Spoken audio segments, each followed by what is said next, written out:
The American Republic was not built by irreligious men. This is the first fact that must be established, because what follows will be mistaken for hostility to faith by those who cannot distinguish between a love of religion and a love of religious power. The men who designed the constitutional order were, by any honest accounting, steeped in Scripture. They argued from it, reasoned through it, and drew from it the conviction that human beings possess rights no government may revoke. The Declaration's most famous sentence appeals not to philosophy, but to a creator.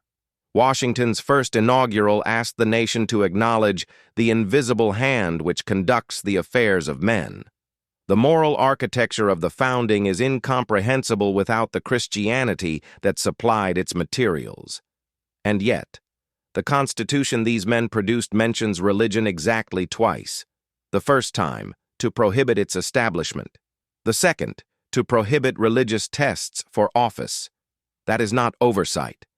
That is architecture.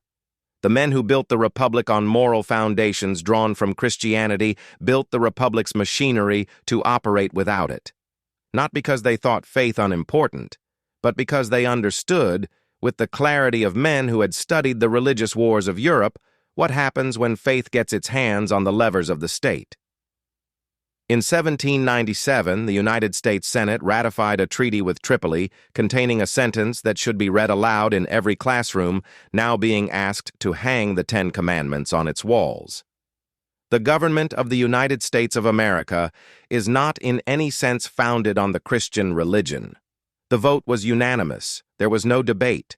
John Adams signed it. The men who had fought a revolution under Providence saw no contradiction in declaring to a Muslim government that their republic answered to no church. They were not confused. They were precise. They knew the difference between the soil from which the republic grew and the machinery by which it governs. The soil was Christian. The machinery was deliberately, structurally secular. The gap between the altar and the throne is the Republic's most important architecture. Everything that follows is an examination of what happens to both the Republic and the faith when that gap is closed.